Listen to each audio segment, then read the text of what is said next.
Assalamualaikum warahmatullahi wabarakatuh. Di video ini, Ibu akan membahas mengenai klasifikasi makhluk hidup. Klasifikasi makhluk hidup. Apa yang dimaksud dengan klasifikasi? Klasifikasi adalah suatu cara memilih dan mengelompokkan makhluk hidup dalam golongan atau unit tertentu. Tujuan dari klasifikasi mendeskripsikan ciri-ciri makhluk hidup untuk membedakan tiap-tiap jenis agar mudah dikenali, mengelompokkan makhluk hidup berdasarkan persamaan ciri, mengetahui hubungan kekerabatan antar makhluk hidup, mempelajari evolusi makhluk hidup atas dasar kekerabatannya.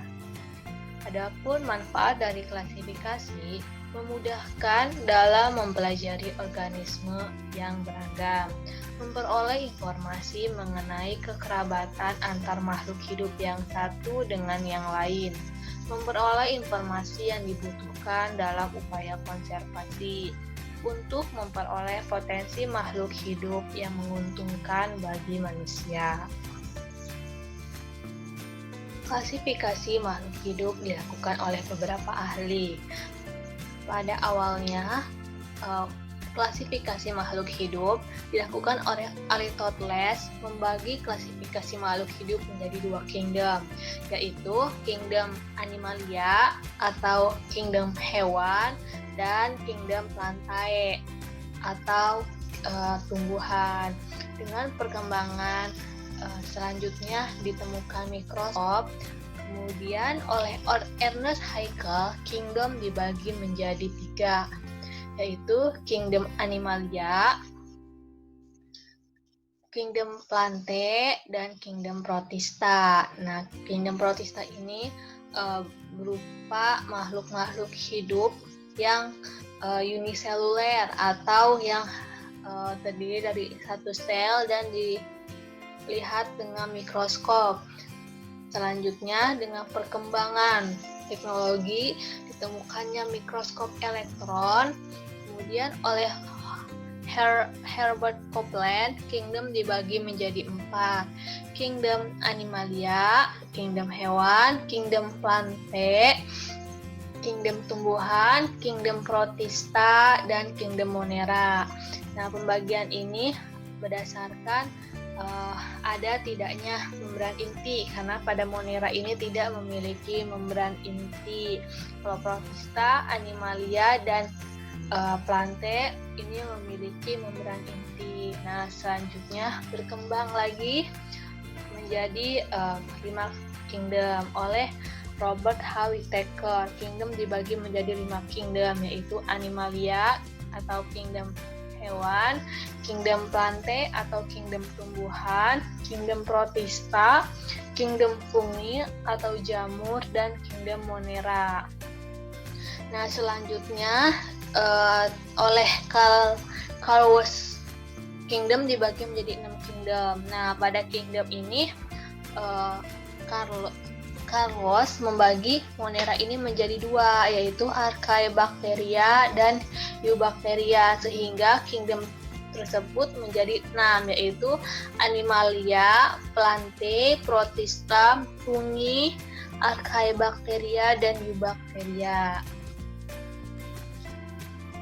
Nah, adapun yang akan dibahas yaitu klasifikasi 5 kingdom.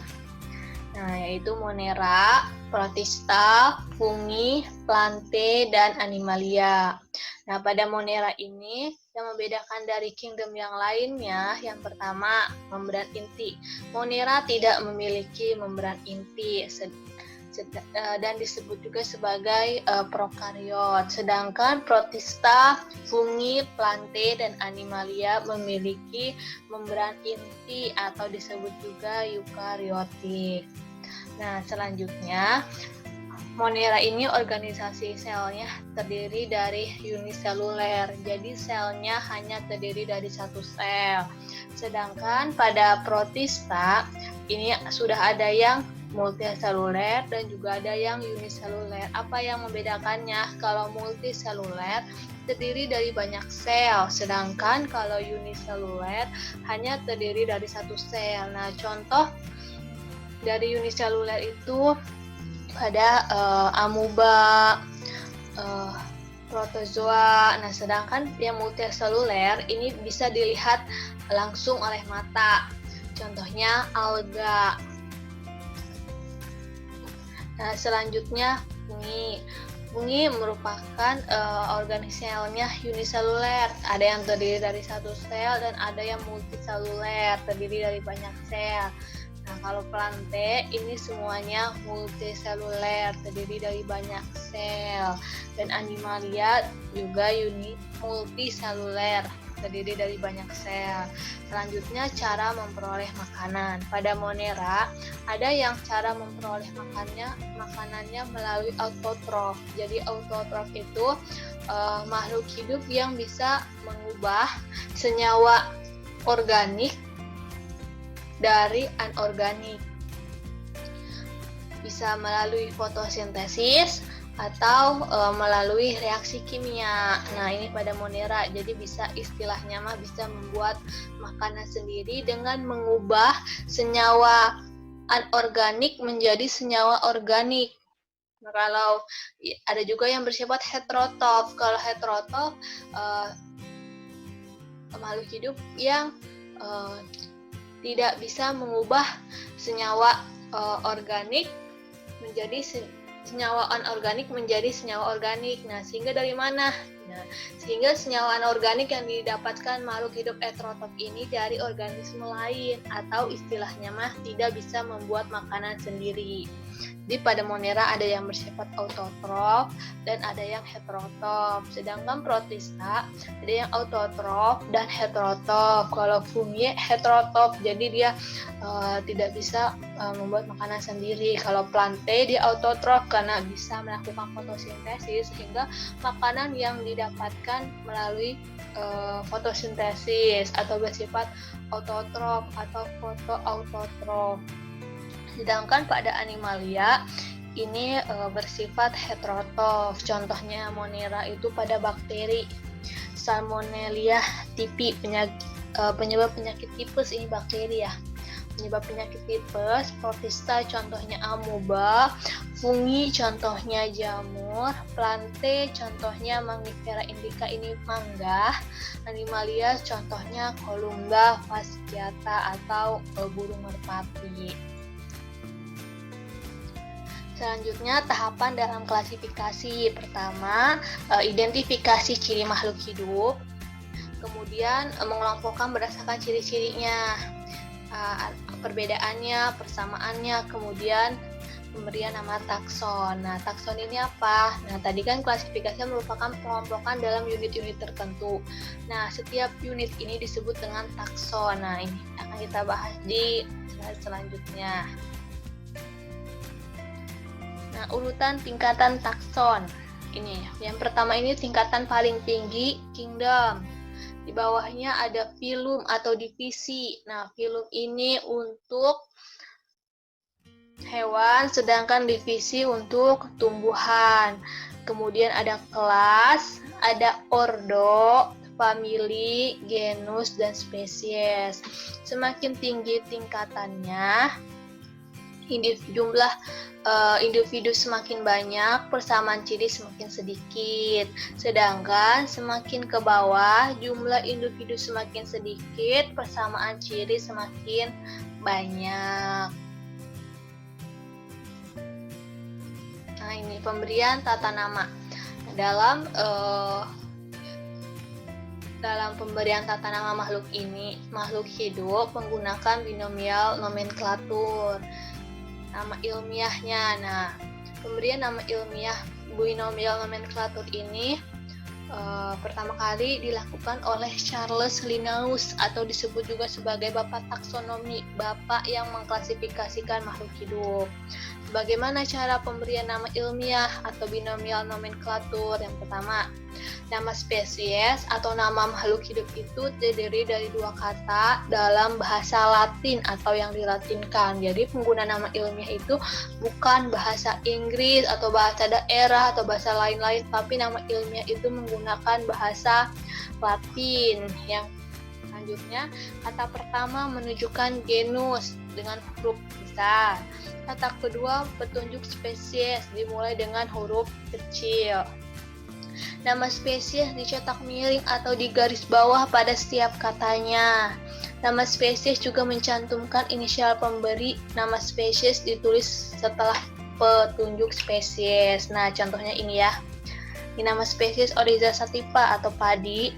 Genusnya ini Oryza, huruf besar dan miring. Petunjuk spesiesnya sativa. Nah, ini kata keduanya huruf kecil awalnya dan miring. Nah, pemberi nama spesiesnya ini kan Linnaeus.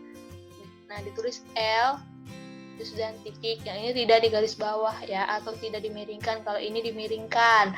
Ini boleh dimiringkan, boleh di garis bawah, tapi kalau untuk tulisan tangan kalian harus di garis bawah, karena kalau dimiringkan kan ada juga tulisan orang yang miring, jadi nggak ketahuan nantinya. Tapi kalau misalkan secara digital atau secara komputer, ini boleh dimiringkan atau garis bawah. Nah, ini kira pemberian nama makhluk hidup padi ya. Nah, ini susunan taksonnya, dia itu termasuk kingdom atau kerajaannya Plantae dan divisinya Spermatophyta. Nah, biasanya pada tumbuhan ini, pada divisi ini akhirannya pita. Nah, selanjutnya kelasnya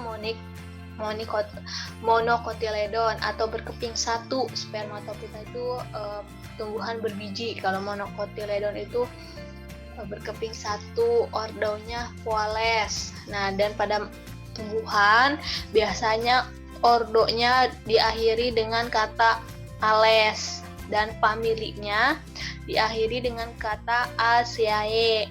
Pada genusnya ini Oryza dan spesiesnya Oryza sativa L.